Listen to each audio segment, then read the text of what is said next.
Allora, stiamo percorrendo il centro di Città Maggiore. Qui siamo in via Roma, in un tratto di strada in cui vige il limite di 30 km all'ora, che praticamente nessuno osserva. Ecco, dopo questa curva c'è un incrocio. Da qui in poi il limite passa da 30 km all'ora a 50 km all'ora. In questo curvone di solito viene messo un cartello a terra con su scritto attenzione controllo della velocità quando ci sono i vigili appostati poco più avanti. Oggi questo cartello a terra non c'era.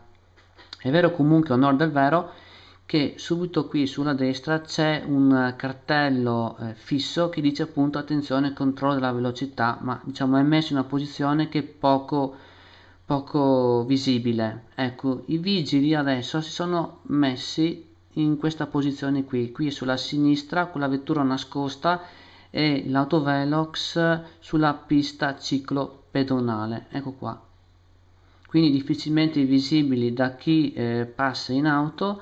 Per chi proveniva in senso contrario c'era da segnalare il cartello removibile a terra attenzione controllo della velocità ed era stato posizionato nei pressi della chiesetta qui a sinistra che si intravede appena. Questo per dire cosa? Che innanzitutto una volta i vigili si mettevano qui sulla destra con la loro vettura ed erano ben visibili, adesso invece hanno scelto di mettersi in una posizione nascosta. L'impressione che io ho è che qui si voglia far cassa, cioè nascondendosi è molto più facile elevare le mute perché si è meno visibili.